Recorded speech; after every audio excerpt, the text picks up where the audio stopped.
Aí é bom que possa. E o de psicopatologia lá que é.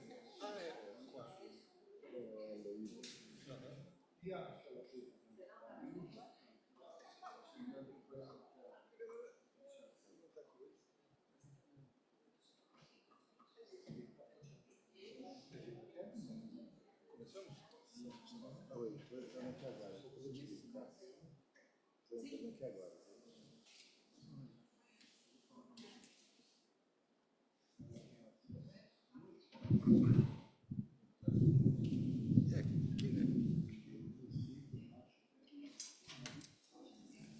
Boa noite. Vamos então, comecemos então, né? Hoje, obrigado. Temos a alegria de receber nosso colega, ulala, que coisa, nosso colega, o psiquiatra, professor e psicanalista Antônio Teixeira, membro da EBP e da MP, que abordará a deriva fascista do discurso capitalista. Antônio Teixeira é autor de vários livros, entre eles A Soberania do Inútil, Psicopatologia Lacaniana, né? Organização, né? Organizador, com a Heloísa Caldas, né? E também desse livro aqui, que ele trouxe, nos deu de presente, o saber patológico, le savoir pathologique, a psicanálise entre o texto e o contexto, que vai ser traduzido e vai ter um lançamento aqui daqui a alguns dias. E então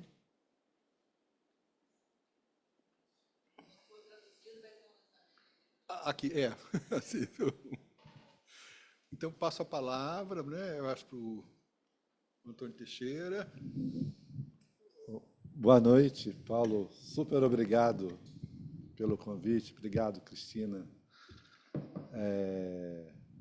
com quem já tive o prazer de compor uma outra discussão na presença do meu querido amigo Romildo sobre psicanálise e a questão da guerra. A minha voz está normal? Tá. Como é que eu faço?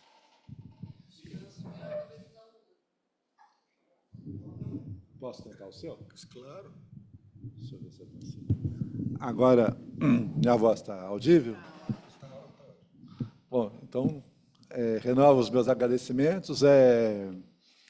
Gostaria de falar do prazer que eu tenho de voltar ao Rio. É uma casa para mim. É uma cidade que eu vinha com muita frequência, até o momento em que a pandemia nos separou, né? A gente teve essa modificação. O prazer também de reencontrar com o Paulo, que é uma pessoa que eu já tive contatos um pouco mais no nível da transmissão universitária e que agora me convida a falar desse ambiente, que é um ambiente que me causa muito prazer de estar. E quando o Paulo me chamou, ele me mandou uma mensagem me convidando a falar sobre o discurso do capitalismo. E eu queria tocar nesse tema a partir de um ângulo determinado. E naquela ocasião, eu estava às voltas com uma tese de doutorado de uma pesquisadora que fez um trabalho sobre a responsabilidade ética dos judeus envolvidos no Sonderkommando. Não sei se vocês conhecem essa expressão, mas eram pessoas, judeus, que eram obrigados a participar das atrocidades, né, dos campos de concentração naquele período, e ela faz uma discussão muito dramática e interessante sobre essa situação. E, ao longo da discussão que seguiu a defesa dessa tese, a gente não conseguiu deixar de evocar o fato de que o cianeto de hidrogênio, nome químico do famigerado gás Zyklon, empregado nas câmaras de extermínio, era fornecido pela empresa alemã IG Farben, da qual fazia parte a companhia farmacêutica Bayer, que participou ativamente da construção dos campos de concentração de Auschwitz, além de utilizar fartamente os judeus como mão de obra escravizada naquele obscuro período. A mesma Bayer, que continua a fornecer inseticidas pelo mundo afora, ela se dividiu para formar a empresa BASF, produtora da famosa fita cassete que a gente usava nos nossos Roadstar até a década de 80. E ela tem uma presença acentuada no agrobusiness no Brasil e foi recentemente flagrada no topo da cadeia produtiva vinculada ao uso do trabalho escravo na cultura de arroz em fazendas de Uruguaiana.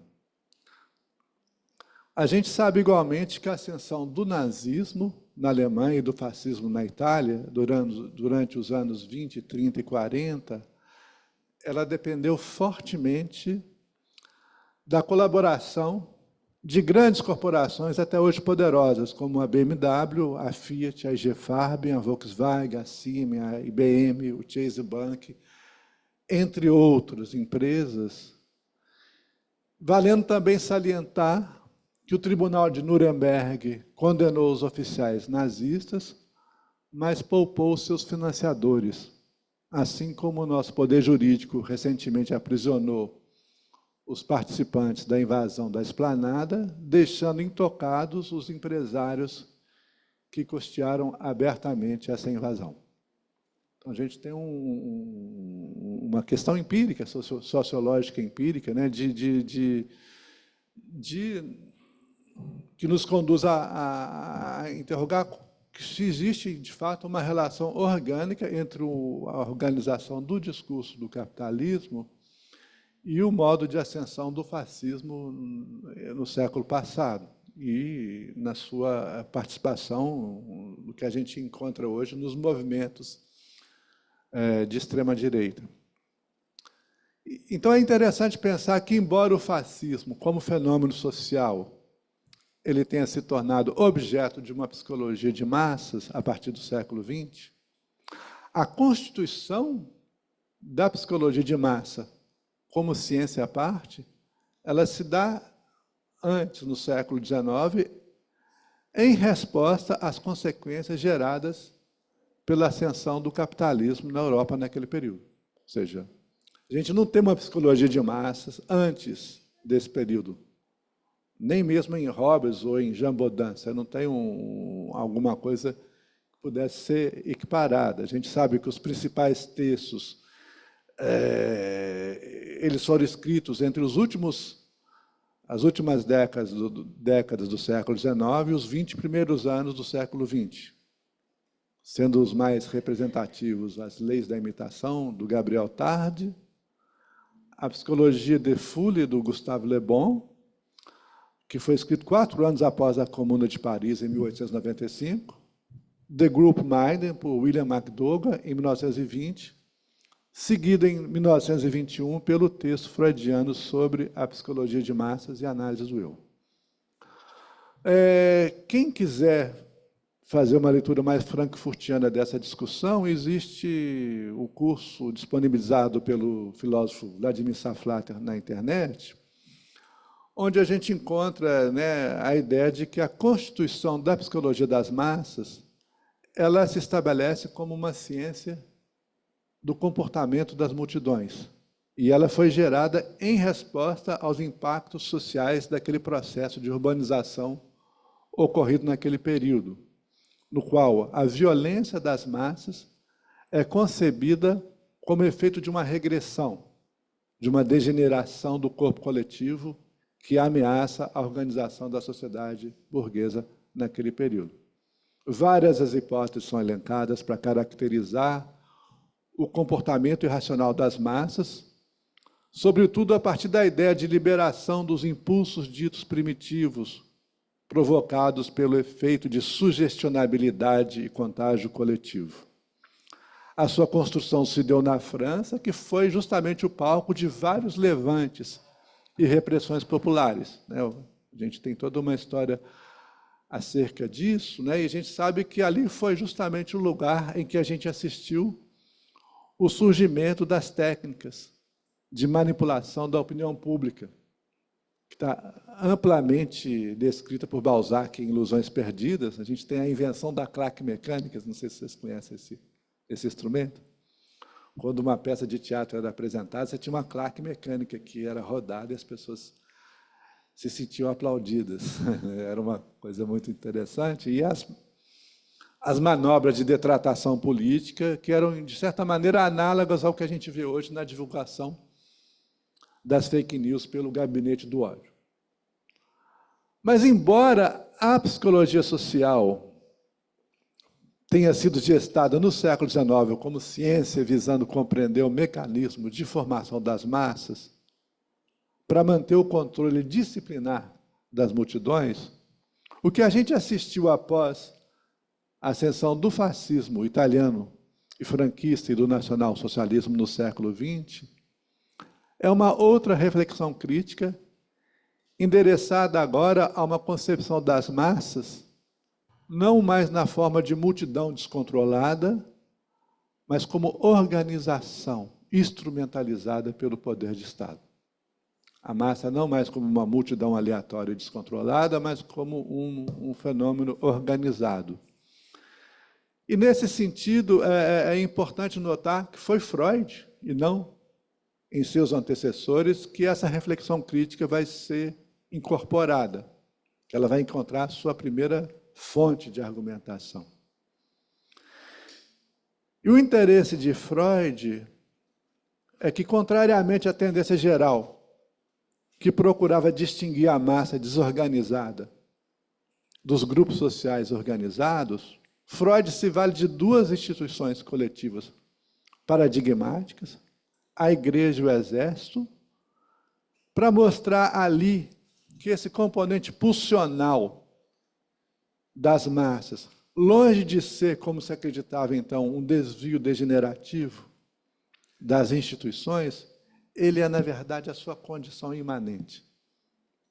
Esse desvio degenerativo estava nas massas organizadas, ele era a sua condição imanente. E, nesse aspecto, chama a atenção o fato de que Freud, ele, ao abordar o tema da psicologia das massas, o Le Bon escreveu Psicologie des Foules, que seria Psicologia das Multidões. O Freud se serve do termo Massen e Mengen, em alemão, indistintamente, como se multidão e massa fossem coisas indistintas. E se ele conserva essa indistinção, é porque ele visa enfatizar o elemento pulsional aleatório das multidões como condição inerente a esses modos de organização das coletividades.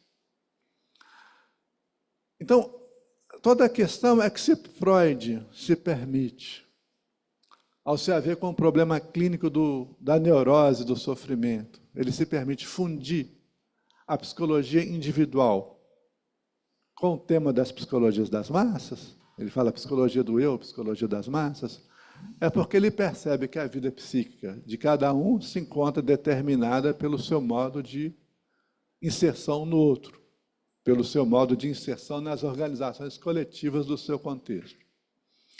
E se a clínica individual ela requer, então, de nossa parte, uma meditação sociopolítica sobre a psicologia das massas, é na medida em que aquele que nos procura o faz em razão da sua dificuldade em adequar a sua satisfação pulsional expressa no sintoma ao modo coletivo de gozo representado na coletividade social. Ou seja, tem essa contradição entre satisfação pulsional que habita o sintoma e a sanção coletiva do bem-estar. E é por haver com essa contradição que a psicanálise ela não pode se fechar numa doutrina. Ela necessita se contrapor, né, ao próprio contexto em que ela se insere e onde ela produz a sua intervenção, que é esse contexto social que nós estamos nos referindo aqui. Então, a gente pode dizer, simplificando, que a satisfação pulsional do sintoma é percebida como uma perturbação, porque ela não se harmoniza com a identificação social dos modos coletivos de gozo. O sujeito percebe ela como imposição de um gozo alheio, né? Uma satisfação separada da coletividade que performa a sua identidade, na medida em que o eu não se constitui no vazio, mas por pertencimento a uma comunidade dos nós. Nós aqui, né? Nós, Barromenés.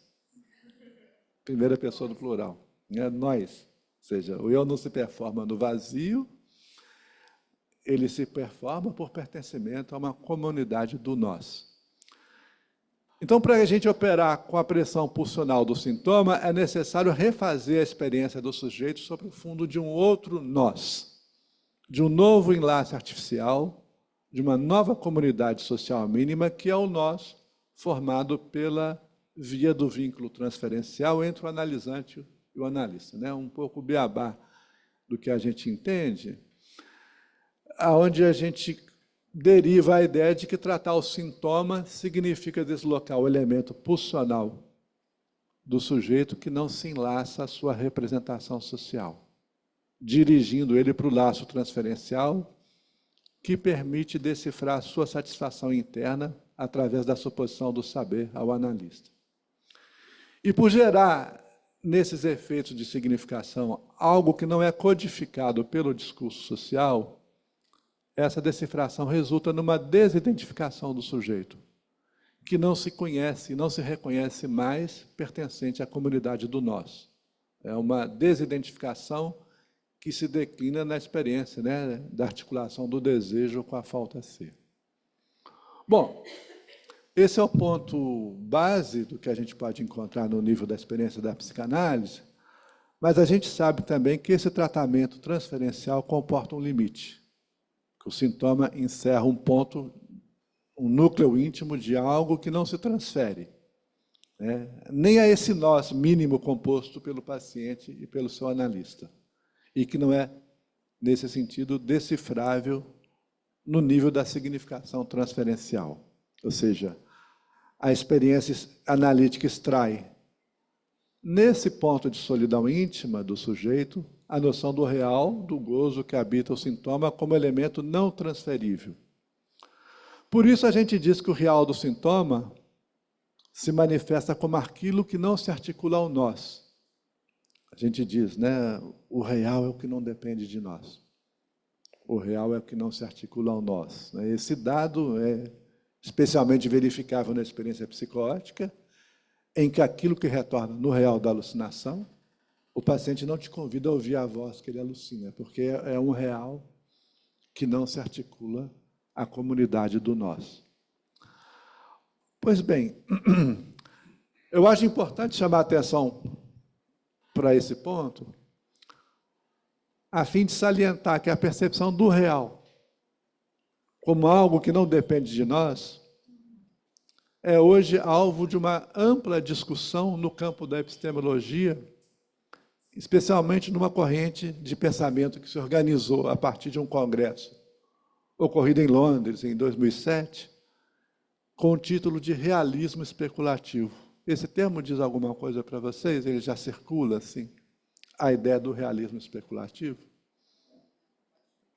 Vou dar uma ideia, que tem no filósofo Kentama Ieyasu, o seu maior expoente, mas é uma ideia, né? Não vou me delongar muito na exposição dessa discussão, mas é uma ideia de que a gente pode resumir dizendo que ela se contrapõe à ideia do correlacionismo que a gente herda do Kant. Para o Kant não existe o real independente de nós, só existe o fenômeno que é tal como o objeto se deixa perceber pelo sujeito. Você não tem uma separação, né, um real em si.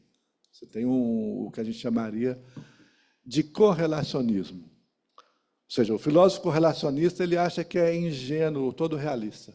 É um dogmatismo ingênuo de quem não entende que não existe acesso ao real sem nós. que não há meio de alcançar a coisa em si. A coisa é separada do seu modo de dar para o sujeito que a percebe, né? É uma coisa separada do seu sentido fenomênico. Ao passo que, para o representante do realismo especulativo, sim, é preciso pensar o real como absoluto, ou seja, separado da nossa apreensão. O real como aquilo que está fora de nós.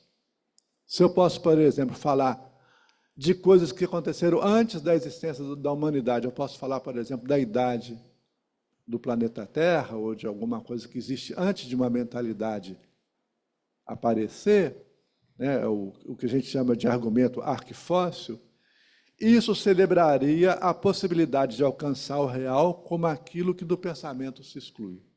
Essa que é a ideia do real, como aquilo que não depende de nós.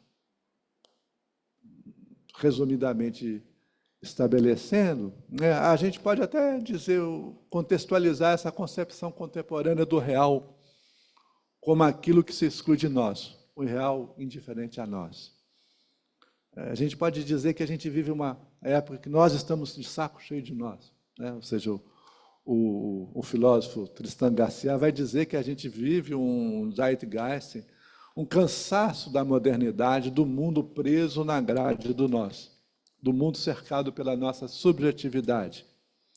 E essa frustração, ela se manifesta nas ficções pós-apocalípticas que a gente vê hoje nos streams, né, onde a gente vê justamente esse desejo estético de representar o nosso fim, de representar o que seria o mundo livre de nós, né? O que seria esse mundo livre da nossa presença.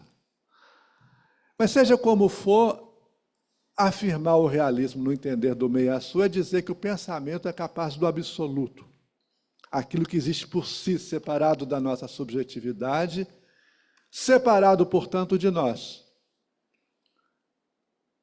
E aí que é o ponto que eu penso que seria interessante da gente detalhar. Ou seja, eu não vou entrar no detalhe dessa apaixonante discussão, mas se a gente tomar o real no registro desse absoluto, que se subtrai do nós, o real como que não depende de nós, quando a gente dispensa a nossa subjetividade, uma outra questão se apresenta e que diz respeito à meditação política da psicanálise sobre o fascismo, que é a questão de qual destino a gente pode dar a esse nós que se separa do real como absoluto. Se o real é o que não depende de nós, o que sobrou desse nós? Que nós é esse? Ou seja, o que vem a ser esse nós? Que se subtrai em nossa tentativa de aprender o real fora da nossa subjetividade. Está dando para me acompanhar até aqui? Bom, a gente sabe que é difícil produzir uma determinação ontológica estável do nós. O que é o ser desse nós, né? É uma tarefa particularmente difícil, porque a primeira impressão que a gente tem é que nós só depende de nós. Que essa extensão do nós só depende de nós mesmos. No sentido em que esse nós varia segundo o recorte discursivo da sua apreensão. A gente pode falar que nós, psicanalistas, nós, millerianos, nós, lacanianos, nós, freudianos, sem que se possa parametrizar claramente o que regra a extensão desse nós, né, que poderia delimitar um grupo particular, restrito ao conjunto mais amplo, até todos os seres, né, nós, seres vivos. Então, a gente pode dizer que esse nós, retomando uma expressão do filósofo Tristan Garcia, ele tem uma imagem ectoplasmática, né? Ele varia de extensão. Ele tem uma dimensão elástica, indefinidamente deformável, segundo o recorte discursivo que a gente dá a ele. A gente tem aqui, então, o que a gente poderia chamar de uma versão idealista do nós que só depende de nós, nessa forma flexível que pode se alterar indefinidamente. Ou seja, o idealista crê que o nós pode se estender indefinidamente, sem ruptura. A sua primeira figura histórica, não por acaso religiosa, né, aquela situada por São Paulo na base do universalismo cristão, que tem no seu horizonte a ideia de um nós reconciliado. Não há gregos nem judeus, não há escravos nem mestres, não há circuncisos nem incircuncisos, somos todos nós unidos em Cristo. Essa é a ideia de um nós amplamente universal, que vai ser laicizado pelo marxismo 19 séculos mais tarde, no projeto comunista, que vai secularizar essa promessa messiânica de supressão dos nós particulares pela fundação do nós universal de uma sociedade sem classe.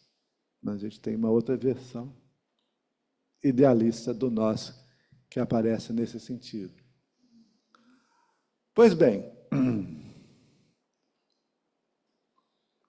se a gente considerar agora o ceticismo de Freud,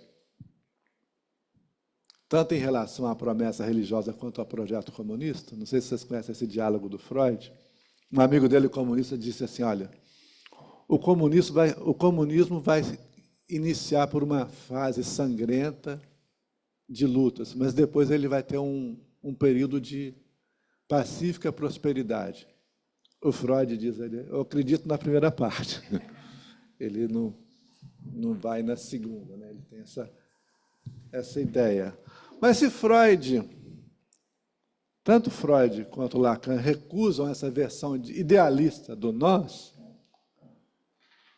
é porque ela dissimula o fato de que há, se a gente pode dizer assim, um real do nós.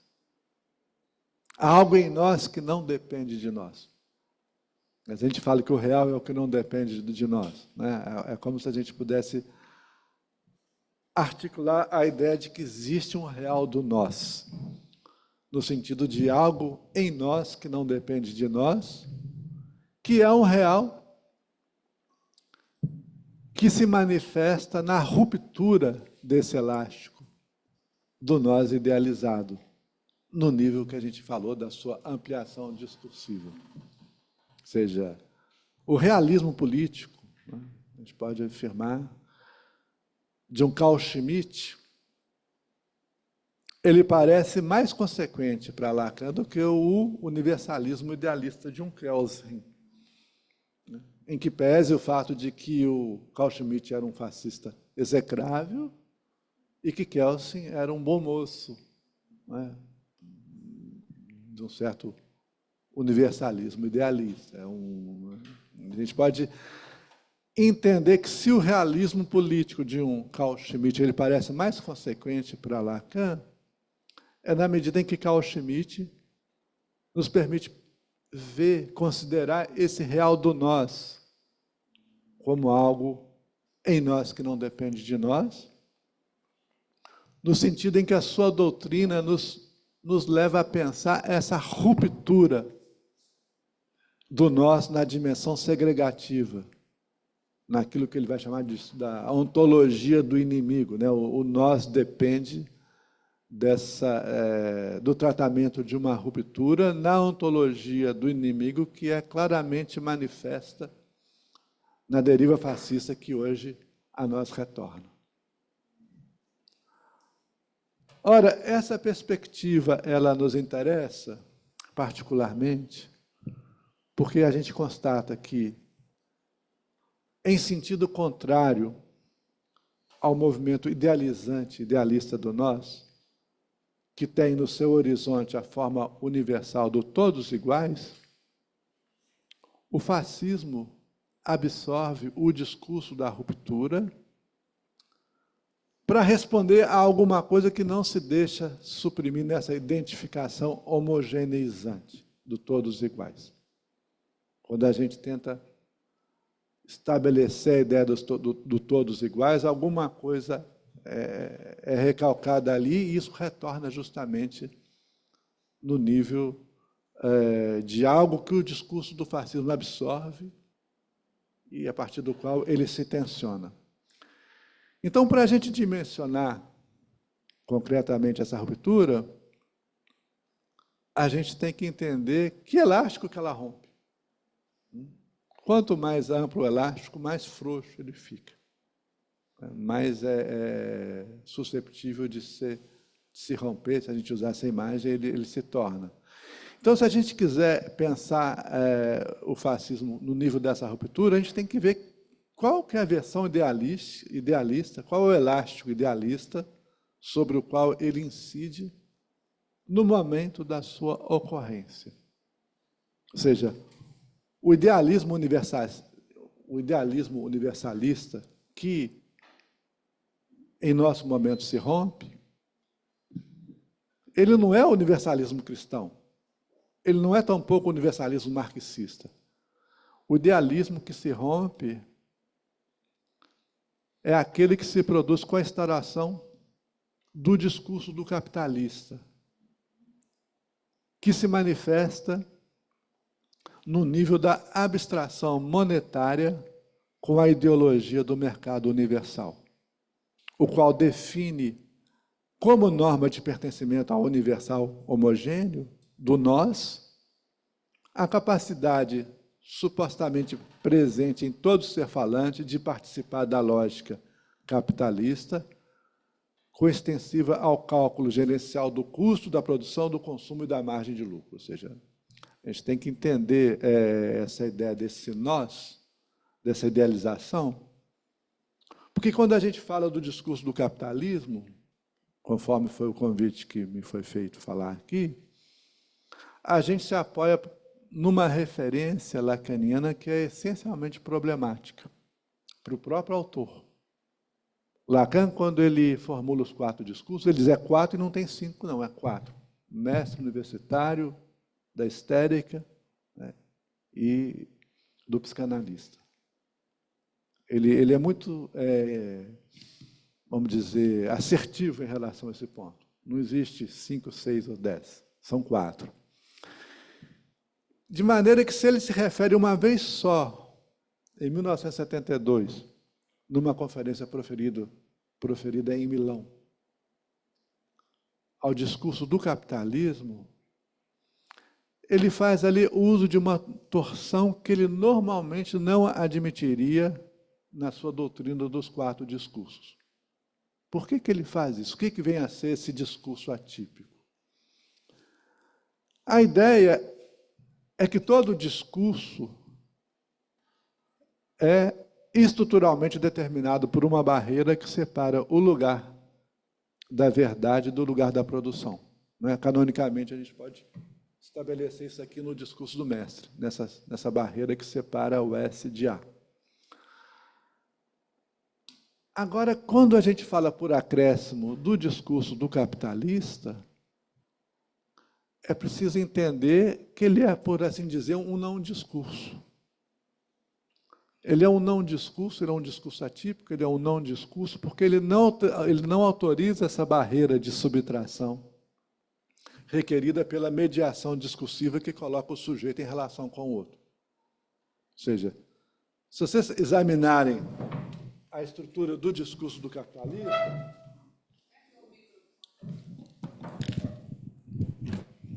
ela tem uma característica curiosa, porque ela performa o que a gente chama de um ciclo hamiltoniano, né? É uma coisa que o Lacan vai dizer, isso é perfeito, isso gira como sobre roda, não é?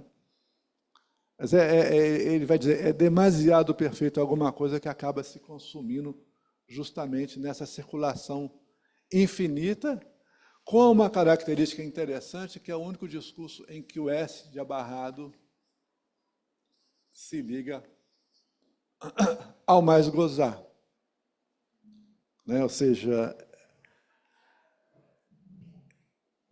a gente nota que, nesse discurso, o sujeito excepcionalmente se liga ao objeto A, que não mais o divide, mas o completa. E, ao completá-lo, ele o transmuta na forma canônica do que a gente chama de indivíduo na doutrina liberal. A gente pode, eventualmente, dizer que o matema do indivíduo ele estaria localizado nessa parte do discurso do capitalista que liga o S de abarrado ao mais gozar. E, ao completá-lo, por completá-lo, Lacan vai afirmar, em O Saber do Psicanalista, que o discurso do capitalista é um discurso marcado pela forclusão do amor. Vai dizer explicitamente que é o discurso marcado pela forclusão da castração, porque você tem uma ligação do sujeito com o objeto, né? Um discurso marcado pela forclusão da castração, no sentido, diz Lacan, né? Lacan é amoroso quando ele fala disso, é interessante que normalmente ele é muito ríspido, né? No sentido, meus bons amigos, que esse discurso não trata do amor. Ele fala amorosamente assim com a gente, né? Ou seja, é o que a gente vê no célebre adágio mercantil. Amizade e negócios não se misturam. Todo mundo conhece essa frase, né? Ou seja, há um discurso marcado pela forclusão da castração, no sentido em que ele revoga estruturalmente a questão do amor. Onde esse discurso chegou, escreve Marx no seu manifesto de 1871. Ele destruiu sem piedade todos os vínculos que ligavam os homens a seus superiores, deixando somente o laço frio do interesse. Ele afogou os fervores sagrados do êxtase religioso, do entusiasmo cavalheiresco e do sentimentalismo pequeno-burguês nas águas geladas do cálculo egoísta. Essa frase célebre do manifesto que a gente conhece.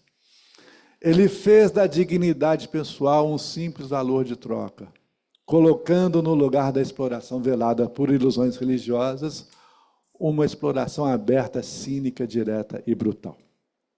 Essa é a estrutura da forclusão, da castração, no discurso do capitalismo. A gente percebe, então, a respeito do universal gerado por esse discurso, que ele comporta a particularidade de se apresentar como universal sem afeto, universal sem utopia comunitária, universal destituído de solidariedade, universal no modo de um co-estar estritamente fundado no nível da competição e da ligação restrita ao interesse individual do cada um por si. Ou seja, o próprio sujeito se vê ali tomado no universal da forma mercadoria como mera unidade abstrata, indiferente ao que ele seja, ao conteúdo do que ele tem a dizer, né?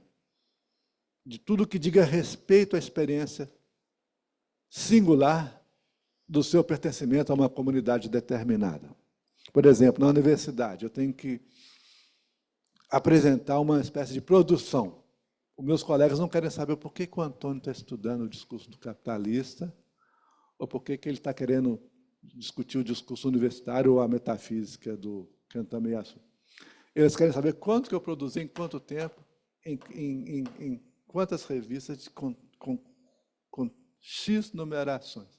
Quer dizer, a gente tem uma espécie de redução do próprio sujeito a uma certa unidade contábil. O sucupira, o raio do sucupira. E aqui a gente vê claramente essa inversão, então, entre a amplidão do nós nesse universo discursivo e a sua intensidade, especialmente verificável no nosso capitalismo tardio. Quanto mais extensa a esfera desse nós, com a queda do regime soviético, etc., mais indiferente a cada um de nós esse nós se torna. Mais desamparado e substituível cada um de nós se sente nessa obrigação de se tornar unidade desse universo na forma de um empresário de si mesmo. Pois é no contexto dessa indiferença do nós dessolidarizado, desse nós como abstração alheia a cada um de nós, a cada história de cada um, o nós indiferente à história de cada um de nós, é ali que se revela o real do nós, a que nós nos referimos, como aquilo que em nós não depende de nós, na forma de um esgarçamento que afeta a integridade disso e vai finalmente romper sua elasticidade ideal. O nós que ganha intensidade agora, e que vai ser recapturado pelo discurso do fascismo, é o nós do pobre de nós. Pobre de nós, os miseráveis, pobre de nós, os excluídos, pobre de nós, os explorados. Né? O nós da Internacional Socialista é aquele nós que não somos nada, sejamos todos. Né? Você tem uma ideia de que o nós que ganha intensidade é o nós do pobre de nós.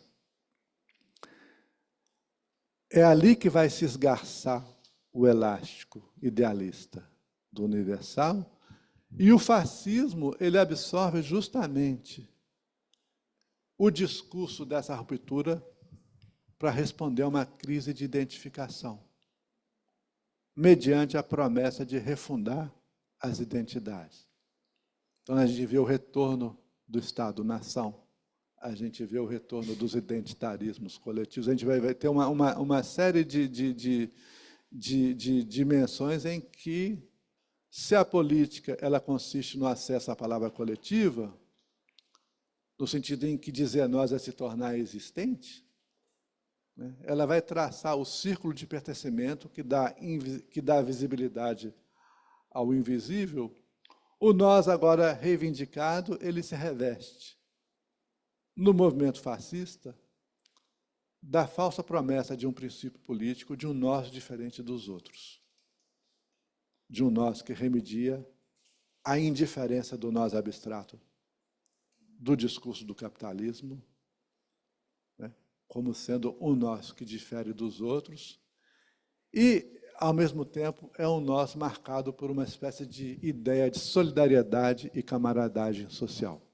Ou seja, então, a ideia que eu acho que está no horizonte, né, do que eu quis trazer aqui para vocês,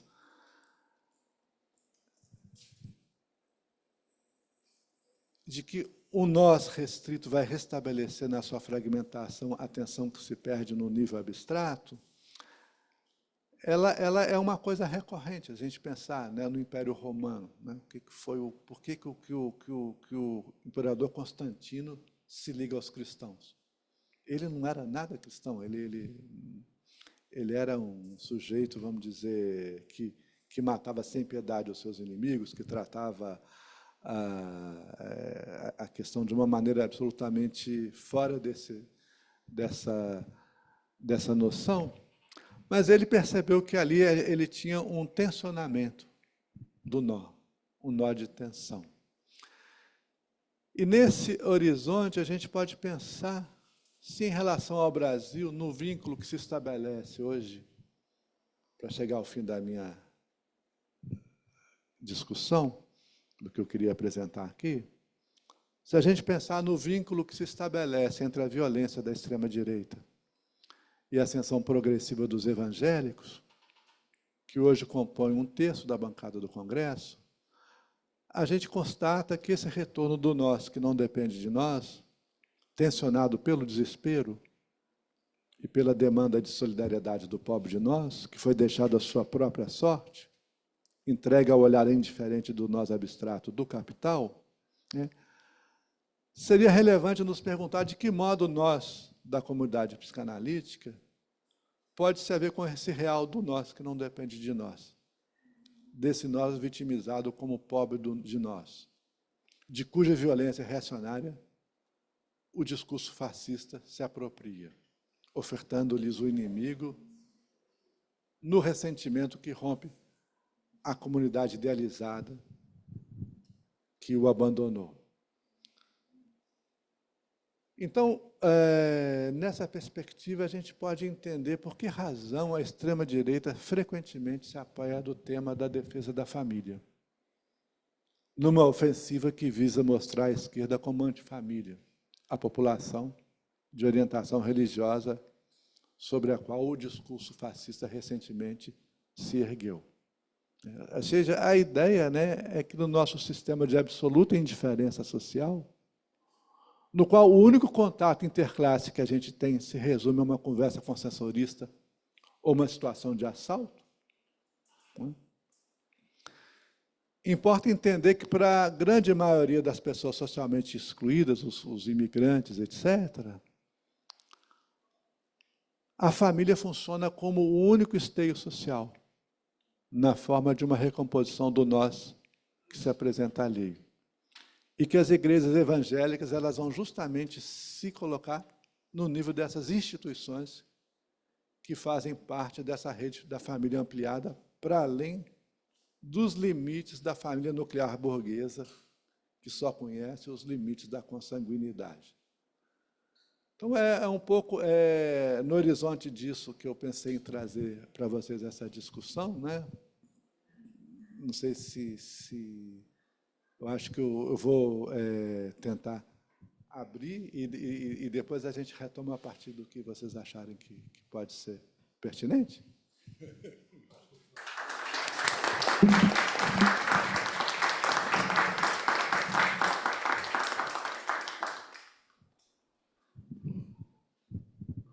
Alguém quer colocar uma questão? Que eu acho que você põe assim, uma primeira pergunta bem ampla, né?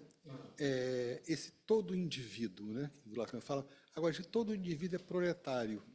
Ele aponta justamente para essa noção do Marx, que o proletário é aquele cara que o quê? Foi destituído de todos os laços sociais, né? Foi mandado lá para a cidade, para a fábrica, sem laços sociais.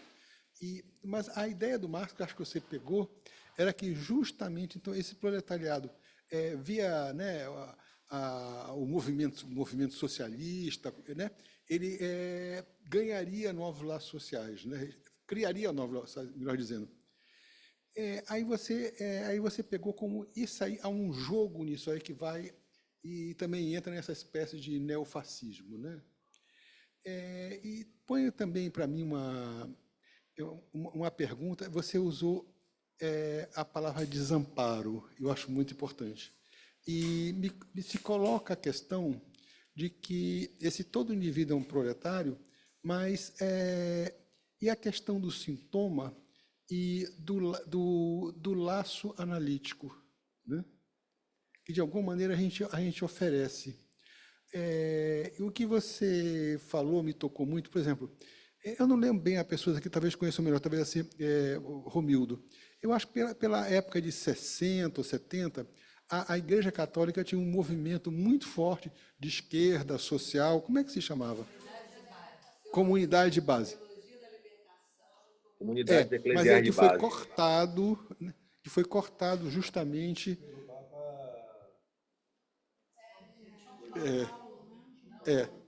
E, hoje em dia, o que você falou assim, mais de um terço da população brasileira é cristã, não mais católica. Não?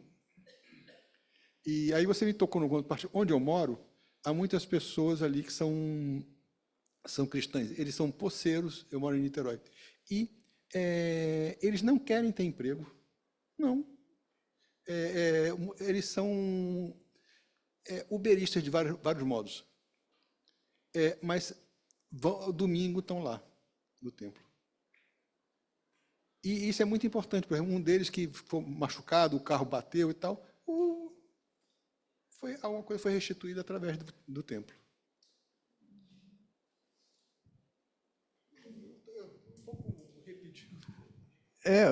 A gente foi formado numa esquerda católica. A gente tinha uma ideia da solidariedade do nós.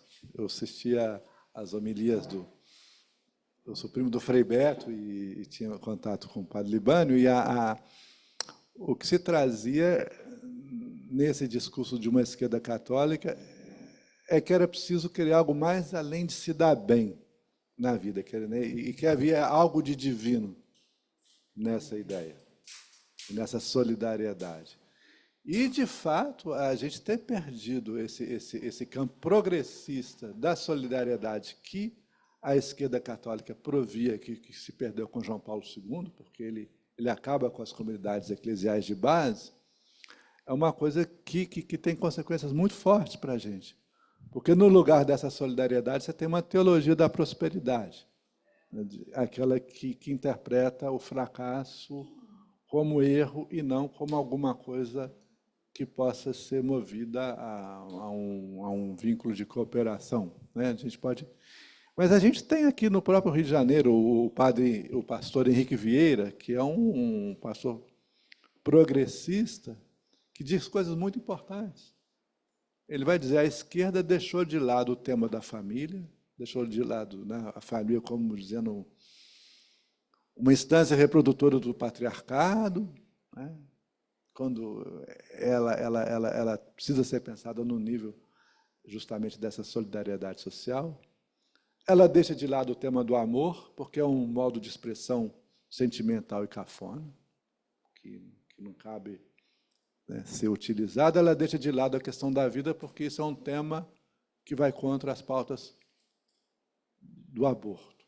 Quer dizer, ele vai dizer que a esquerda ela não poderia descuidar desse tema, que ela não pode deixar esse tema aberto ao que seria uma resolução violenta dessa situação. Então, acho que é um ponto muito importante de ser colocado nesses termos.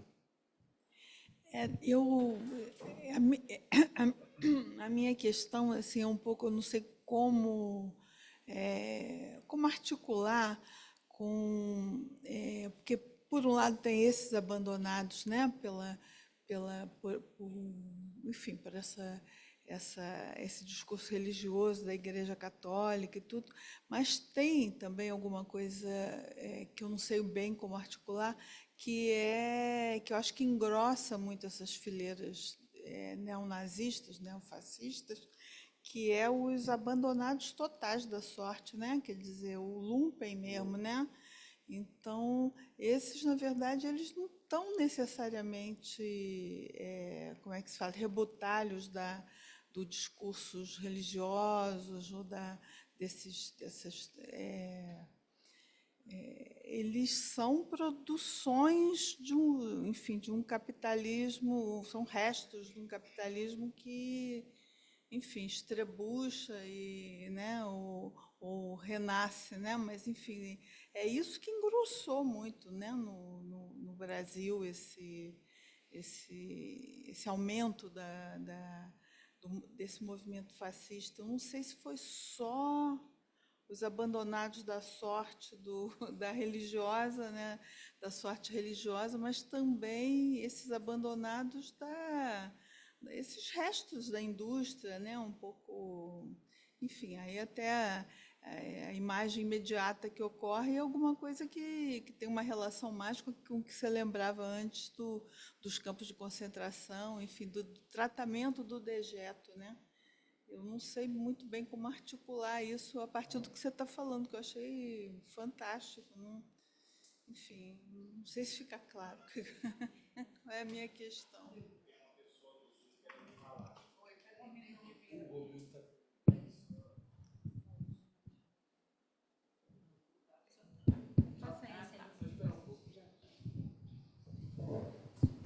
Eu achei muito interessante quando você estava falando, mas para o começo, quando você falou dessa manobra aí, que é de Lacan, que fez com que se constituísse um quinto discurso quando só havia 4.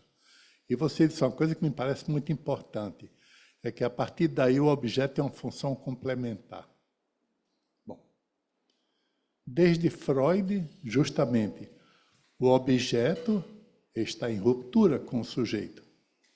Para isso é que existe a fantasia como um artifício capaz de articular os dois que são incompatíveis. Tá?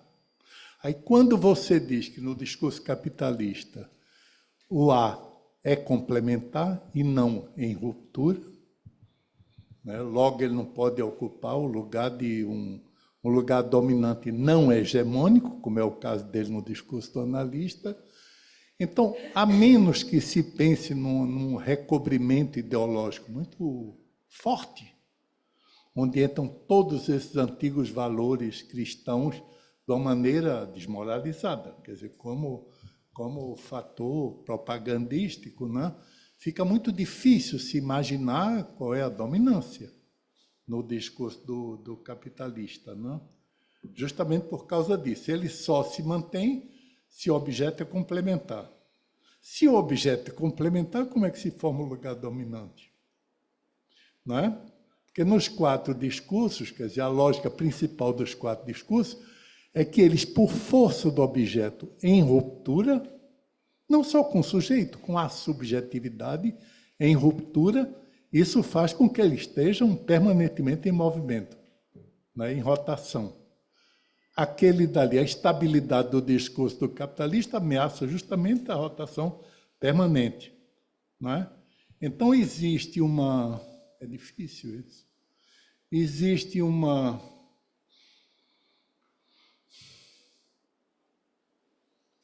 Existe um certo universal, não é? No sentido de que ele não confessa por onde passa a sua ruptura. Se você não confessa por onde passa a sua ruptura, você nos oferece um outro universal. Nem que seja ideológico.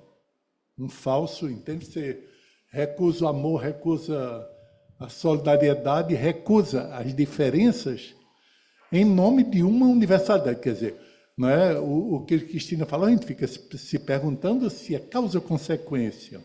Entende? Não é? Nem tanto o proletário, mas o subproletário, ele é apenas um futuro milionário.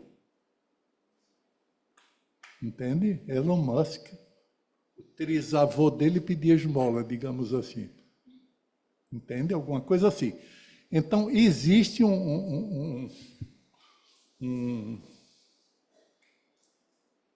uma espécie de faz de conta da circulação, de qualquer forma. Sabe? Mas uma circulação que não conta com a ruptura entre sujeito e objeto, que é o essencial do freudismo. Né? Se o sujeito não for rompido com o objeto e vice-versa, não há psicanálise. Né? Freud começa por aí. Tanto que ele acha, solidariedade, todos os grandes sentimentos para Freud são ridículos. Não é isso? São ridículos porque todos eles servem para recobrir a ruptura fundamental. Né? Seja o objeto como o resto, né? Como Cristina falava, ou o objeto como efeito direto do simbólico. Sabe? Se você recobre o simbólico com um novo imaginário, você não precisa justamente recobrir o nós com o real que escapa. Não é? Talvez seja até uma definição da ideologia, isso, não? Não é?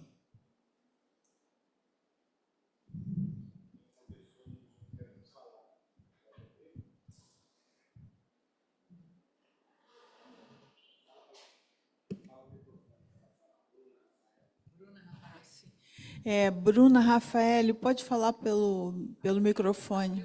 Abrir o microfone, por favor. Boa noite, vocês estão me ouvindo? Tá? Sim. Eu gostaria de saber se você pensa se o fascismo ele está querendo criar uma nova teocracia aqui no Brasil através de uma teologia do domínio. Se você já pensou, se você já elaborou um pouquinho sobre esse assunto.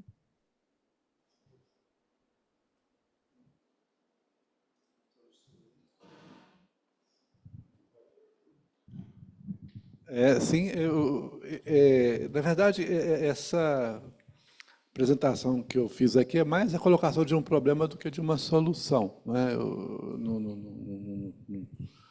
não tenho exatamente uma proposta resolutiva. Acho que a sua observação sobre o Lupen, o proletariado, ela é interessante porque o Lupen não é necessariamente o miserável.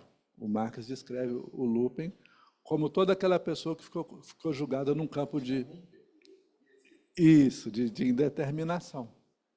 Então, a gente vê um certo Lupen numa certa pequena burguesia que a gente encontra, que são pessoas que ficaram sem um certo lugar social, igual o filho do aristocrata que não tinha mais o lugar que ele tinha com uma organização de um sistema burguês. Essa ideia do que é o lugar da dominância é muito boa. O que vem a ser esse S barrado aqui no discurso do capitalista? É aí que a gente encontra o horizonte do cinismo do capitalista. Porque ele não chega com a iminência do mestre. Você não tem né, se a gente pensar no empresário, eu sou igual a você, a gente se liga a um contrato de trabalho. Se você entra no mercado, eu compro a sua força de trabalho a partir do preço que ela existe no mercado, e não porque eu estou mandando, eu sou uma eminência. Alguém que... É claro que ele esconde que ele tem justamente, né, as forças, os meios de produção, que são justamente colocados no nível de que, se há um contrato de trabalho, alguma coisa não é prevista nesse contrato, que é o fato de que o trabalho vai gerar mais valor do que aquele que ele é pago nessa relação. Então, a gente tem o Marx vai dizer, né, de um sorriso mefistofélico do capitalista, né? Ele compara aquela passagem do Fausto, né?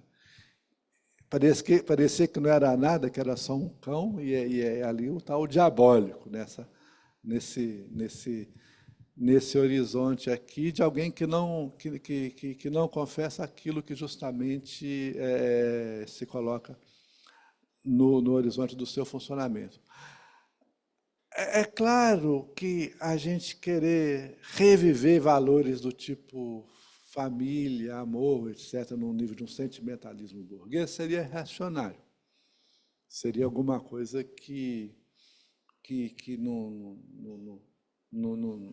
dá para a gente ter no horizonte de uma proposta. Mas a psicanálise ela traz uma coisa interessante, que é o fato de que, primeiro, que você não tem contrato psicanalítico. Você não consome um psicanalista. Quando Lacan fala do psicanalista como santo, como dejeto, é o dejeto no sentido de alguma coisa que não se deixa consumir. Eu acho que é nesse ponto que a gente vai aparecer no horizonte, né? E esse horizonte é o quê? É um horizonte de que a gente deva multiplicar ao máximo as comunidades de psicanálise. Que elas devam, com todo o erro que isso vai ter, né, com todos os tropeços, a gente tentar, de certa maneira, constituir esse nós da comunidade psicanalítica, que ele não seja um nó né, estritamente dogmático, que ele possa, de certa maneira, ter uma entrada nesse horizonte. Teologia do domínio, a gente lembra daquele seriado famoso que teve... Os Contos de Aia, não foi? A gente fica com medo dos Contos de Aia quando a gente vê a Michelle Bolsonaro pedindo a restauração de uma teocracia. A gente acha natural a separação da religião do Estado. Gente, o custo disso foi uma Revolução Francesa. Foi muito difícil a gente ter isso, para a gente perder isso. Percebe? Ou seja, como é que a gente vai conseguir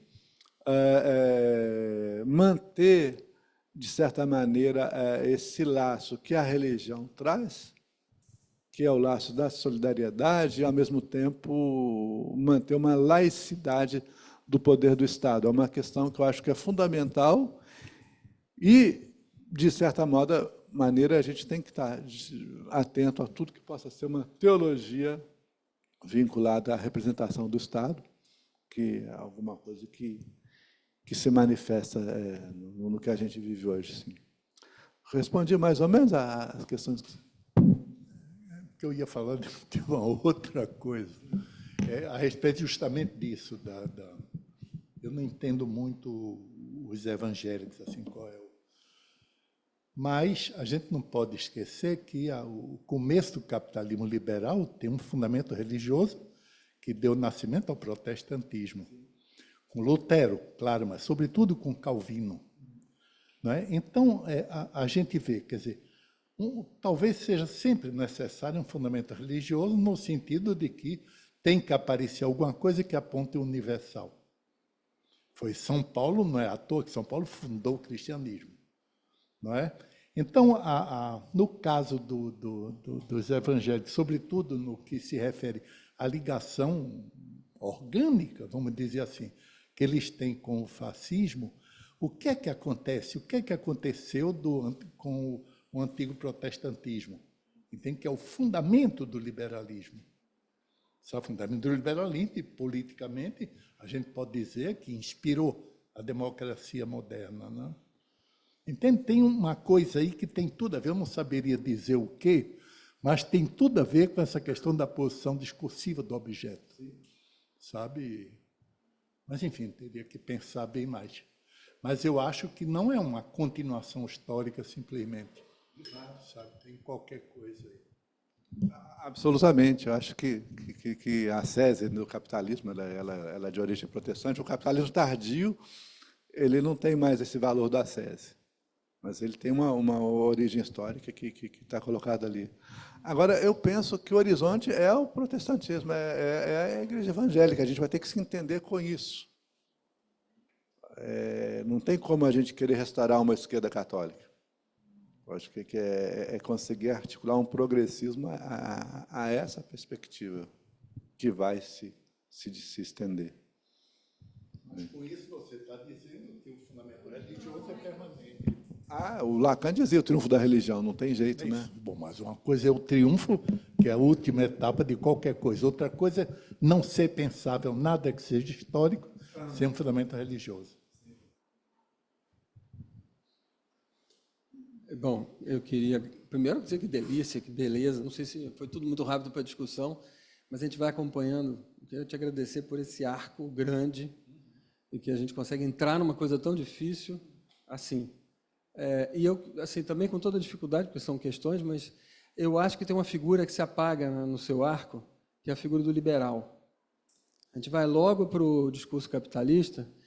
Eu acho que, quer dizer, esse ideal, esse elástico que foi rompido, ficou muito próximo de um elástico mais religioso, o nós, meio humanista religioso, mas tem um humanismo liberal, talvez a Revolução Francesa para cá, e eu acho que apareceu agora na fala do Romildo, digamos, ele que sustentou até agora uma espécie de nós. Esse é a PSDB, Alckmin. Tem um negócio assim, num liberal, digamos um liberal meio do bem, a direita antiga. Esse era aquele que acreditava no nós, que era a soma de eus, e eus estáveis. Esse está lascado. E esse é o nosso problema. Quando você diz, a gente tem que... Nós, agora, os psicanalistas, a gente acredita num eu estável que nós vamos furar. Mas esse eu, justamente, está sobrando. Então, a gente tem um problema com... A gente precisa do eu. Não precisa acreditar que a pessoa vem com o ego dela e que a gente tem que interpretar para cortar. E esse eu que está mal, que é o centro do liberalismo. Se todos nós trabalharmos para produzir a melhor carne ou o melhor produto, a soma dos eus vai produzir a felicidade. Isso é que você demonstrou como está indo embora, porque esse indivíduo era um nós, não é mais. Ele não consegue mais fazer nós. E na nossa clínica, a gente tem dificuldade de encontrar egos que cheguem, liberais. E, de certa maneira, o nosso trabalho ele é muito articulado a ideal liberal. Quando você diz a gente tem que se entender digamos, com os neopentecostais, eles não estão muito nessa ideia. Por mais que eles estão trabalhando com lucro, eles não estão trabalhando a ideia fundamentalmente de um eu. Precisa construir, apostar no eu, ir para a igreja e dizer a família acima de tudo. É um trabalho social esse eu. Não é que eles começam com o eu, eles começam no lumpen. E nós queremos partir da ideia que tem um eu que a gente vai furar. Nós temos um problema clínico. É achar que o eu move uma análise, ou pelo menos o eu chega para a análise. Me empolguei também que esse assunto empolga, mas acho que o eu e o liberal são coisas que a gente vai ter que abrir mão também, se a gente quisesse entender isso. Quando a gente fala progressista, esquerda, basicamente ele está dizendo um eu humanista. A gente nem fala de economia, não fala de gozo, no sentido de quem ganha, quem perde. A gente imagina um eu que é gente boa. Esse aí é que está acabado, né?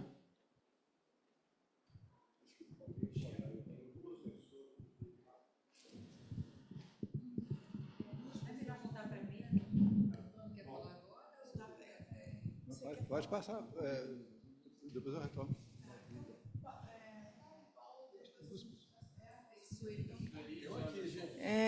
Então, vou passar. Tá, a Sueli pode abrir o microfone e falar, por favor.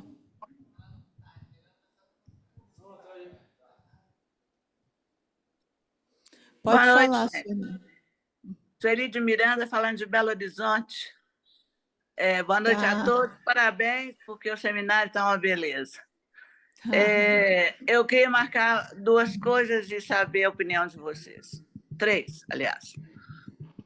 Uma coisa, que fascismo, neofascismo é um bom nome para falar de nazismo, né? O capitalismo esfacelado na crise que ele está, ele se apoia no nazismo em todo o mundo, não é só no Brasil. Ele precisa de um fundamento para que o faça mover.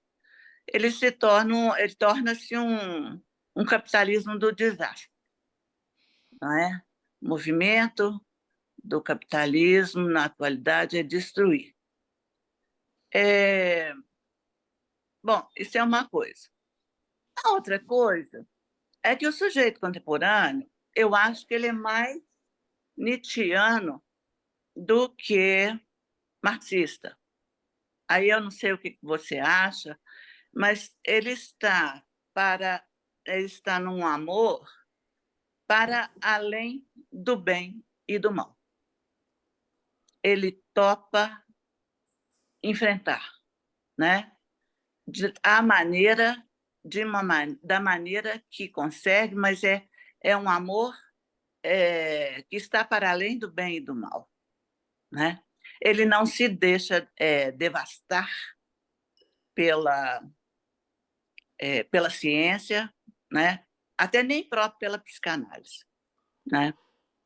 E eu acho que nós temos uma prova disso, que é que o Brasil disse não. Ele elegeu Lula, né? Aos trancos e barrancos, mas ele elegeu Lula.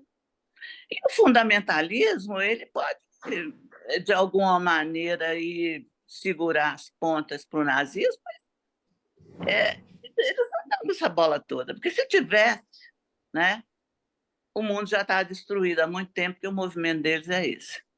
Não está. Então, eu vejo uma luz no fim do túnel. É isso. Obrigada, Sueli. Quem? Jamerson. Jamerson, por favor, pode falar. Oi, Abre gente, o microfone. boa noite, tudo bem? Estou falando aqui de Salvador, Bahia.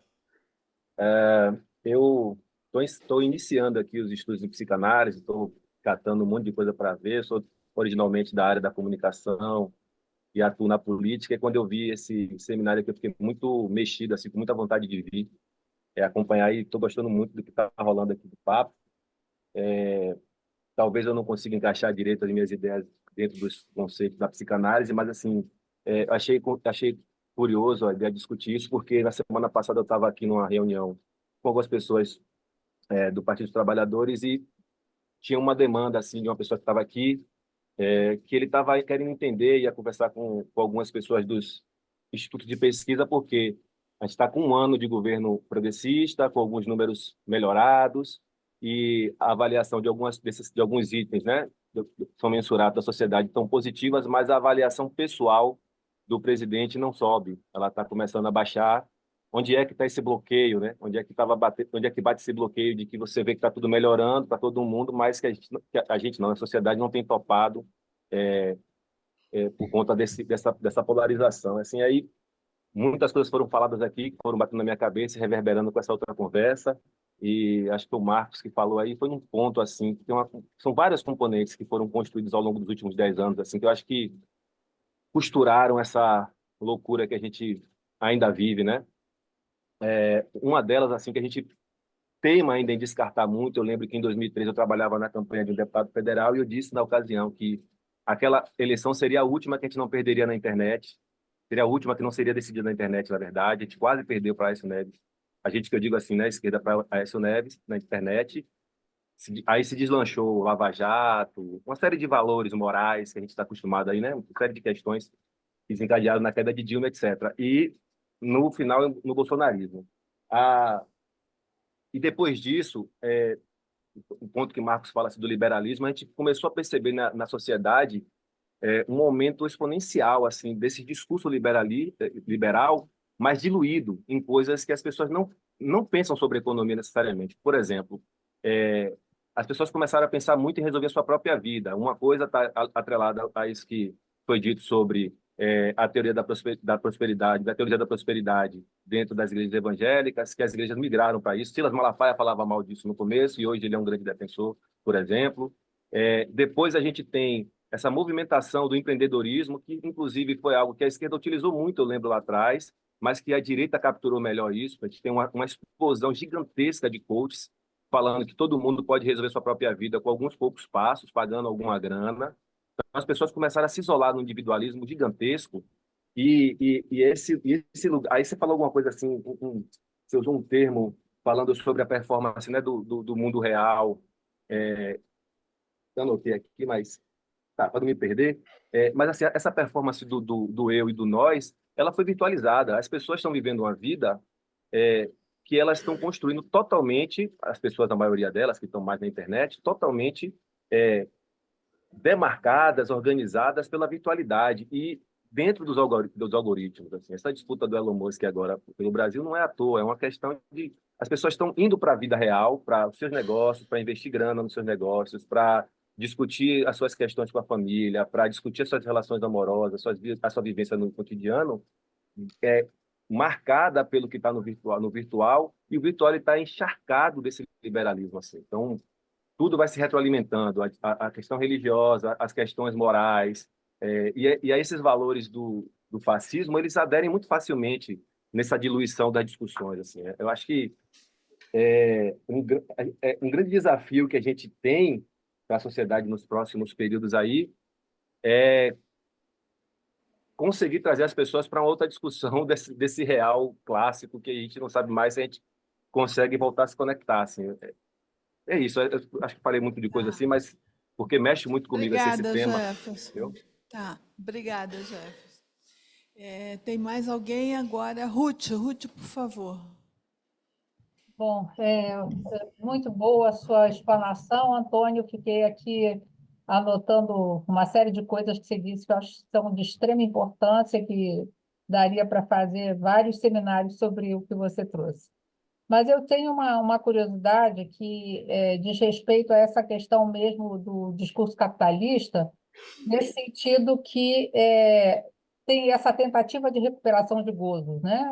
O objeto tamponando a falta lá do sujeito.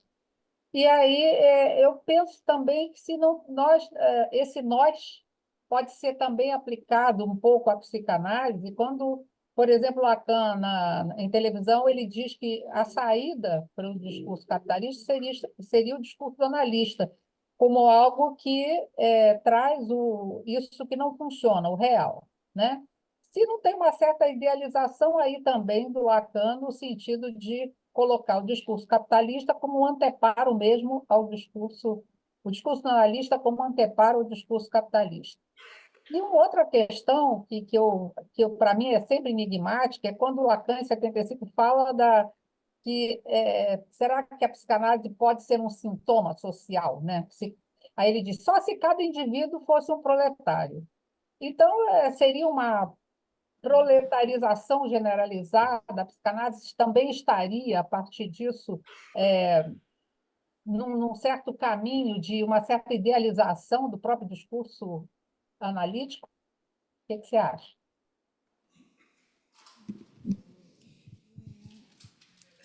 Inês, então.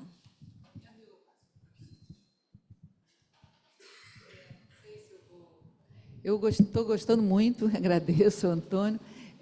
Mas você falou uma coisa, eu estou intrigada, até a partir do que o rapaz da Bahia falou, quer dizer, do que a gente tem discutido aqui, muito do negacionismo.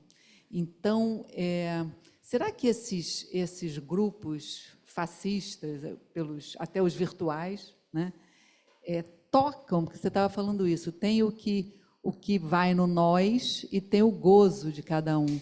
Eu estou achando que toca no gozo, porque uma cola tal a essa história desses... Não adianta você dizer isso que ele falou, olha, não adianta, os índices estão melhores, a sua vida está melhor, você consegue comprar mais coisa, mas não adianta nada, né? E não é porque leu a Folha, porque a gente que não leu a Folha nem o Globo, entendeu? Não estão lendo nada, só estão nos grupos de WhatsApp. Então, a realidade é o que está ali. Tem alguma coisa ali que toca, que a gente não sabe bem o que é, e que eles continuam acreditando que nessas coisas que aí o Marcos falou bem, quer dizer, não é só o desamparo de quem não tem como pagar, é o desamparado que se sentiu sempre meio ignorante e que agora acha que tem que ele é que sabe a verdade, a verdade dele é que está no grupo do WhatsApp, não é porque a ciência é uma bobagem, né?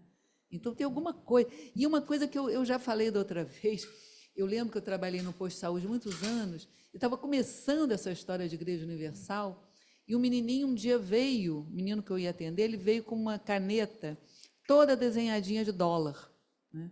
Uma canetinha plástica, dólar, dólar, dólar, dólar. Ele ganhou na igreja, né? Que é bem essa história de você paga aqui que você vai ganhar. Tem isso que eles divulgam, mas tem alguma coisa aí que toca que é além do nós, sabe? Que tá tocando nesse gozo aí de cada um. Acho que agora vamos passar para o... Então tá, então Rodrigo e depois a gente retorna para o... Tá, obrigado, Antônio. Eu só queria pontuar alguma coisa ainda sem formular muito bem, quer dizer que acho que a fala do Antônio tem vários caminhos, alguns vêm mais assim de cima para baixo, digamos, uma análise estrutural do capitalismo, mas acho que também apareceu alguma coisa nos comentários dele, que é, por exemplo, quando ele comenta o movimento da esquerda, do progressismo, e faz comentários por aí, eu acho essa via muito importante de ser pensada, né, porque ela coloca as questões sobre quais são os impasses que são, de alguma maneira, inerentes ao próprio movimento de esquerda, e aqui não pensando apenas estritamente politicamente, mas no sentido de aqueles movimentos que, de alguma maneira, lidam com o que foi objeto, né? Com o que foi objeto em montagens anteriores, né? E pensar os impasses que são inerentes a esse movimento. Claro, pensar como que o capitalismo se insere também aí, né? Mas, quer dizer, não é à toa que a esquerda deixou temas como família e amor e vida de lado, né? E não é à toa que, inclusive, temas como universalismo e solidariedade são de dificílimo acesso quando você está diante dos movimentos fortes e legítimos de esquerda, né? Existe uma desconfiança brutal desse tipo de ideia e pelos melhores motivos, né, digamos assim. Ou seja, tem uma pergunta sobre o que é um universalismo possível ou uma solidariedade possível, né, que não passa só pelo fato do capitalismo estar prejudicando esse tipo de ideia, né, passa também, em algum nível, por uma certa dimensão de acesso do objeto à cena, né? Quer dizer, e nesse ponto, acho que tem uma certa diferença entre a psicologia individual e coletiva, não estou dizendo Freud, mas no sentido de que, na análise, a gente pensa que cada manifestação do objeto, ela tem como efeito se refaz o universal, o individual, o ego, né? Então, análise e síntese estão sempre num certo estado cíclico. E acho que, nesse ponto, a questão cultural maior política não funciona bem assim, na medida em que o objeto vem à cena e, muitas vezes, emperra por um bom tempo, né, que se possa saber qual é o próximo ciclo de universal a ser feito, né? E claro que nesse ponto se introduz rede social, etc., toda essa lógica que deturpa ainda mais aquilo que já seria difícil, mas que tem uma dificuldade estrutural de base aí, de qualquer maneira, né? E obrigado por tudo, Antônio. Gente, tanta coisa para comentar, né? Eu achei muito marcante, entre outras coisas, o que o Marcos falou sobre o que a gente pode chamar de credo liberal. Porque o que fazia com que o liberalismo pudesse se sustentar numa crença, né? Tipo, ela falar de credo liberal, era uma promessa de que ele pudesse ser razoável, né? De que ele pudesse, de certa maneira, manter um colchão de solidariedade. Um pouco quando o Sade fala para os franceses, republicanos, deem um passo a mais, ele está rompendo com essa razoabilidade, não é? Se a gente pensar, quando ele coloca no horizonte do iluminismo o direito de gozar sem restrição, ele coloca as coisas nesses termos. E um aspecto que eu acho muito importante disso tudo é que, como você falou, os PSDBs da vida, eles tinham uma promessa de razoabilidade. E essa promessa se desmontou. E o que aparece na alternância, no lugar disso, na frustração dessa promessa de solidariedade, e que a extrema-direita traz, não existe solidariedade. O bandido, o pobre, o periférico, ele é nosso inimigo, a gente tem que matá-lo. É como se ele revelasse aquilo que um certo discurso do credo liberal velasse, porque não é politicamente interessante para ele. Agora, quando essa frustração dessa promessa chega a um determinado ponto, aquele que incorpora justamente essa verdade, não existe solidariedade, a gente é assim que funciona, é assim que tem que ser. Isso ganhou uma reputação. A gente só percebe hoje solidariedade social como uma regressão, uma infantilização, ou seja, isso não tem mais o valor mobilizante que isso tinha. Então, eu penso que a coisa tem muito a ver com essa falência do credo liberal que você colocou tão bem. Do ponto de vista do negacionismo, entre outras coisas que a gente comentou aqui, é preciso dizer que o capitalismo é um discurso estruturalmente débil. Ele é débil por estrutura, ou seja, ele é débil por estrutura por quê? Porque ele reduz o desejo à demanda. Ele reduz o desejo à demanda na oferta do produto. Cola. E se você não está satisfeito, é porque ainda vai sair um novo Apple de não sei o que das contas, ou seja, a obsolescência programada, enfim.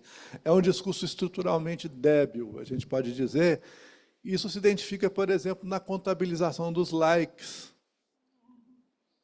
né, na contabilização dos seguidores da rede social. Não tem nada mais visivelmente débil do que o que aparece nesses termos. E de um lado, você tem esse aspecto da debilidade, e, de um outro, a gente tem o que é o negacionismo, né, estabelecido aqui, como quando a gente perde o que a gente poderia chamar de um filtro reputacional. Se eu falo uma coisa muito errada aqui, eu não posso fazer porque eu tenho um nome a zelar. Agora, quando a gente faz isso numa rede social, o que importa é que isso produza uma excitação que vai ser contabilizada no algoritmo e que isso vai ser alguma coisa que o mais gozar junta com o sujeito nesse discurso. A gente encontra... Isso é muito preocupante se a gente for entender.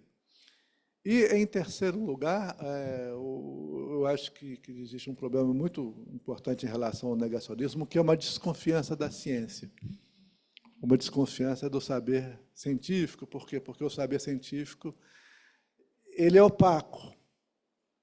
É preciso confiar no especialista. Quando eu entro no avião, eu confio no engenheiro. Né? Quando eu tomo a vacina, eu confio no microbiologista. E a gente vive um momento de desconfiança epistêmica que é muito preocupante. Isso foi até debatido numa noite da biblioteca no meu colega Ernesto Perini, que é muito presente.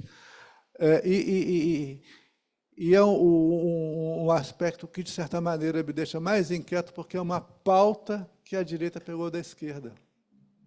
Essa epistemofobia, essa ideia de que todo saber é uma relação de poder.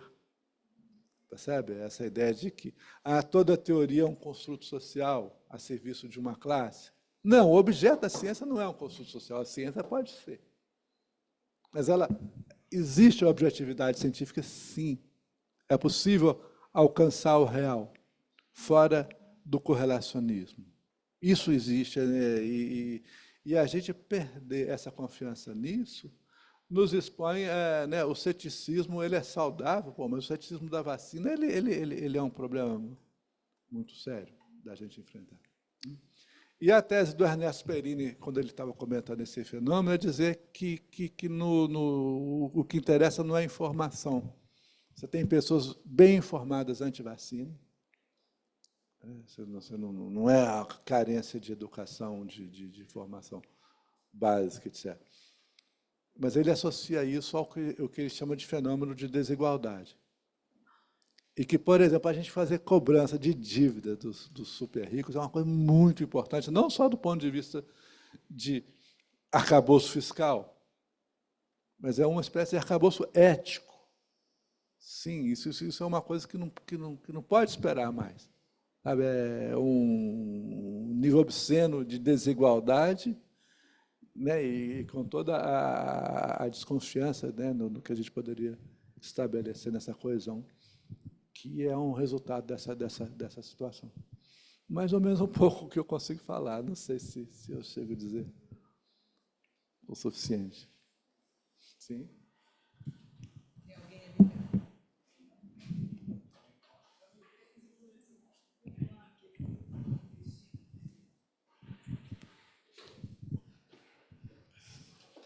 Eu vou tentar um pouco dizer onde o meu pensamento patina, né? E eu acho que, assim, de certo modo, eu fiquei pensando assim, acho que a gente está falando pouco sobre identificação. A gente falou, mas acho que a gente falou pouco, né? Pelo seguinte, vamos lá, tentar organizar. Tem algo que você apontou que é específico do discurso capitalista, que ele é meio esse quinto elemento, né, que não tem as mesmas características desse os outros discursos, porque, de certo modo, ele não tem um certo ponto de basta, né? Ele é alguma coisa que gira, né? Ele é sempre que gira, e, no entanto, existe o ponto de basta. O ponto de basta é sustentado por algum outro discurso, né? Eu, agora mesmo, no Encontro Brasileiro, eu fiquei me debatendo com aquele mestre contemporâneo, e eu fiquei pensando, o que é isso? Tiveram que botar um contemporâneo para grudar no mestre, porque não dá conta, né? Aí eu fiquei pensando, o que eles estão falando? Será que é uma mistura de mestre com discurso capitalista? E dá nisso, né? Dá nessa coisa estranha. Enfim, porque tem alguma coisa que vai dar ponto de basta, né? E esse ponto de basta é os nossos significantes mestres, são aquilo que, por exemplo, a gente fica pensando assim, solidariedade é bacana, esse significante ainda me serve, né? A ciência me serve, né? Aqui. E, no entanto, sei lá, se a gente tivesse vivido outras circunstâncias, se a gente não tivesse vivido no Brasil, que a gente viveu com a cloroquina, a gente poderia talvez estar falando que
é o lado do quê? Do gozo e do excesso. E aí a nossa discussão hoje não tem a ver com a aposta de Pascal, porque se a gente pega, você conhece a história da aposta de Pascal, né? Olha,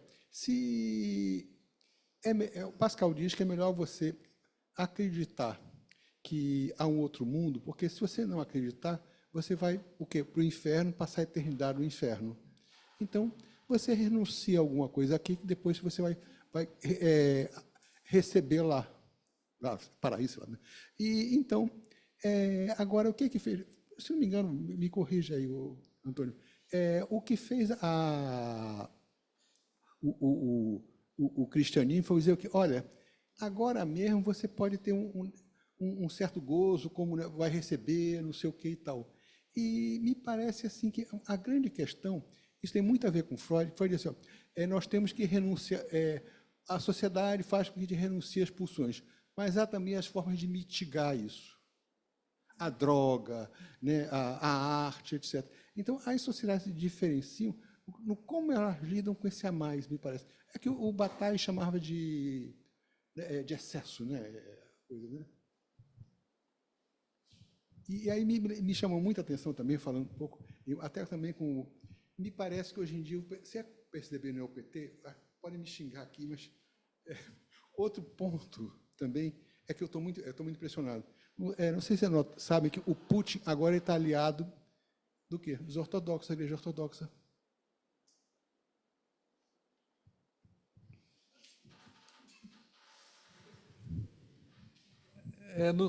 Não saberia muito bem localizar a apologética de Pascal nessa ideia, não é, de que o contra-personagem dele é o libertino desesperado, é aquele que já se entregou ao excesso. É ali que ele vê a salvação. E, de certa maneira, a gente recupera um pouco disso, né? O camarada procura o psicanalista depois que ele já tentou todas as soluções contractuais. A gente recebe a sobra dessas tentativas que permitem com que o sujeito não tenha que se posicionar. Talvez a gente pudesse localizar o ato analítico numa coisa próxima dessa apologética do Pascal em relação à aposta. Porque a psicanálise ela exige uma aposta. Ela exige uma aposta no inconsciente, ela exige uma aposta no desejo, ela exige que o sujeito, de certa maneira, abra mão ou renuncie a essa debilidade de reduzir o desejo e a demanda pela via do consumo. Isso é possível, isso existe. A gente nunca sabe exatamente quem que pode se permitir a isso. Mas, de certa maneira, assim como o contra-personagem do Pascal é o libertino, a gente pode dizer que a quem a gente se dirige como analisante é aquele justamente que já fez a experiência desse dispositivo e que encontrou alguma coisa da ordem de um impasse. Esse impasse é um ponto de basta. Existe um ponto de basta para o capitalismo, às vezes eu temo que seja o fim do mundo, né? Ou seja, que a coisa se amplia num nível tanto, né? A gente cria um gesto anticonsumista para contestar o capitalismo, o hippie. O capitalismo vai e cria o hippie de boutique. É impressionante como é que ele se apropria do gesto que o contesta e faz dele uma mercadoria.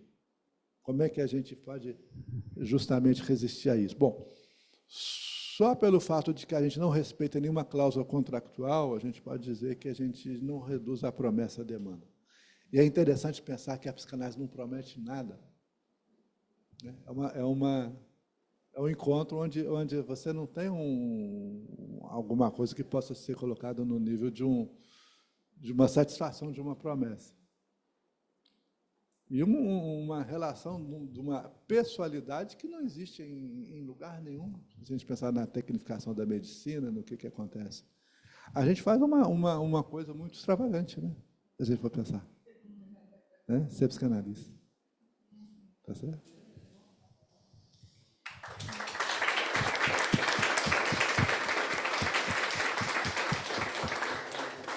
Obrigada, Antônio, obrigada a todos, foi muito bom.